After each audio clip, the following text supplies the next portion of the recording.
Amendment 2, Lord Fuller.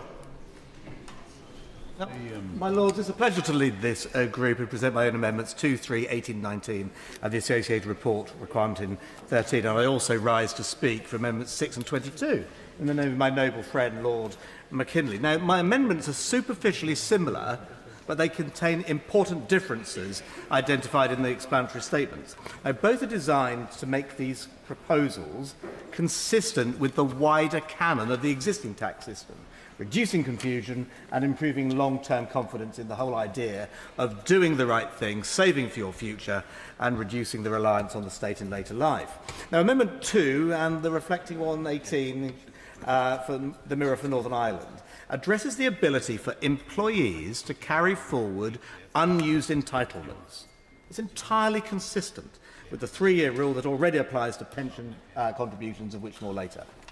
Amendment 3 for Great Britain and the associated 19 for Northern Ireland seeks to protect those with variable incomes, perhaps in seasonal or weather-dependent professions, so that will allow an employee with an irregular income to enjoy averaging over the 3 years to ensure they are not disadvantaged compared to those on salaried payrolls. Now, this isn't new news.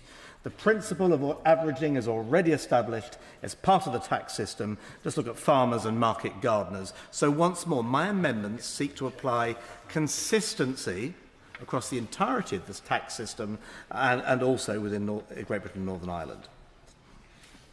Now let's focus on 2 and 18, the carry forward and the 3-year rule. And I should say that if push comes to shove and the opportunity to devise the House arises, then I would seek to press to a vote. Now, on so far as carry forward is concerned, I'm thinking in the employee engaged in seasonal work with variable pay, but who wants to save a regular amount each month on salary sacrifice. How does he set his regular monthly contribution at the beginning of the year, not knowing whether he'll bust his allowance at the end? Now, the 3-year rule for pensions helpfully explains on the government website that you can carry forward unused allowances from the 3 previous tax years. The allowance only applies to pension savings made to UK registered schemes and so forth. It exists because the government knows people have irregular incomes, and especially for the self-employed, it can take months after the tax year to get your accounts done. So, to be consistent, and this is a pensions bill, my proposals would allow any salary sacrifice allowance to be carried forward for 3 years, subject to the proviso you can't sacrifice more than you can earn, self-evidently.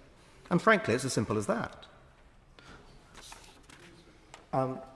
And outside the Treasury in the real world, this bill would introduce a special unfairness to a particular type of hard-working employee juggling several jobs and make it nearly impossible for their employers to administer it. Now, millions of people work in tourism, hospitality, and visitor attractions and sporting events. In many cases, it's a second job, but pubs and restaurants certainly have variable and seasonal hours. I'm thinking of the hourly paid, the shift workers, those working term time, those people who take up the slack in a modern economy and make it work, and we need them. And I must admit, I thought Labour Party existed to champion these people. But most people who save for a pension do make these monthly contributions, and it's difficult to nail down a value when your pay is up and down like a fiddler's elbow. So people are cautious. But that caution shouldn't be a reason why they shouldn't take advantage and miss out on the opportunity at the end of the year.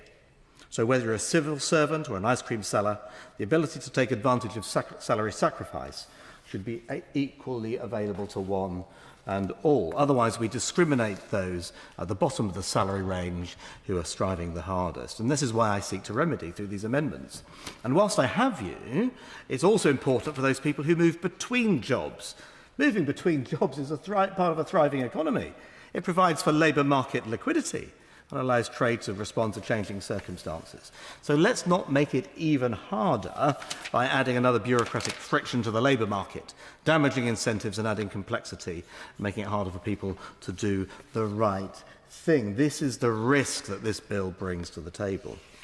Moving on and turning now to Amendment 6 in the name of my noble friend Lord McKinley, to which I've added my name. At committee last time, we asked the reasonable question, who or what will be responsible for calculating the national insurance for employees under a restricted and curtailed salary sacrifice regime for where they're employees with multiple employments or fluctuating income? Will it be the employee or the employer? It's a reasonable question. Last time the Minister either didn't know or wouldn't say. From the blank faces in the box, it seemed that no one in the Treasury had given the matter much thought either. But it was said then this would all be dealt with by regulation, and I'm afraid this just will not wash. If mistakes are made, however inadvertently, through complexity, presumably there'll be penalties, possibly criminal penalties. Clarity of where the buck stops need to be on the face of the bill. You just can't make it up as you go along. And this is not being pedantic. I want to know, and so does everybody else, who's going to be on the hook for this? If national insurance is miscalculated for the millions with multiple employments in particular, who carries the can? Perhaps I can be helpful. I've thought more about this than the Treasury appears to have done.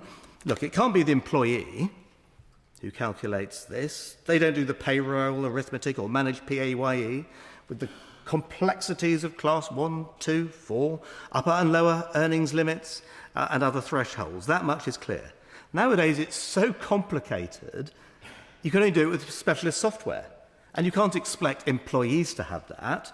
And in the event we know that only 3.8% of the self-employed have thus signed up to the quarterly Making Tax Digital process so far from the 1st of April. No, it can't be the employee. But it can't be the employer either. Let's take the example of the employer who works, the employee who takes several jobs. How will her employer know when or if she's maximally sacrificed her two salaries without reference to the other? Unless, of course, the salary sacrifice limit is per employment, in which case I think that everyone's going to be content because that's what we're trying to achieve here. But assuming not, how is the employer to know whether his employee has multiple engagements, even if he did? How is he going to apportion the allowance between the employers so the cap isn't broken in aggregate with so many conflicting thresholds, variations, cliff edges and combinations of self-employment, upper and lower earnings limits? It's just unknowable. How is it going to work? Can it ever work? By forcing 3.3 million people into self-assessment? Really? And how is the employee juggling several jobs going to calculate it anyway? But if the noble law does wish to persist with this, the law needs to be clear whether criminal liability for wrongdoing arises from this unnecessary complication. It needs to be clear. This is a slim bill with big consequences. It amounts to a poison pill dated for 2029, left for the next government to deal with, and in the meantime, nobody knows whether it's going to work or even whether it can work. This isn't just for the fat cats. The ham-fisted way in which this bill ignores the real-life complexity for those real-life people and their real-life examples that exist outside that cosy, monthly paid final salary pension world in which the Treasury exists needs to be answered. So how are HR and payroll departments, or the small, hard-pressed small business owner, going to manage these complex interactions, I ask? How is the government going to make it easy for people to save regularly and consistently into pension if they have multiple employments, between jobs, or variable pay? If we're to be consistent within the canon of the tax system and avoid gaps, then clearly a 3-year carry forward for salary sacrifice must come into it for equity and consistency, and otherwise this is just another tax policy that is damaging the national economy and growth while benighting incentives for individual employees and the companies which they work. It makes it harder to work hard, climb the ladder, makes it harder to save for a secure requirement, and makes it harms incentives for employers to attract the best talent.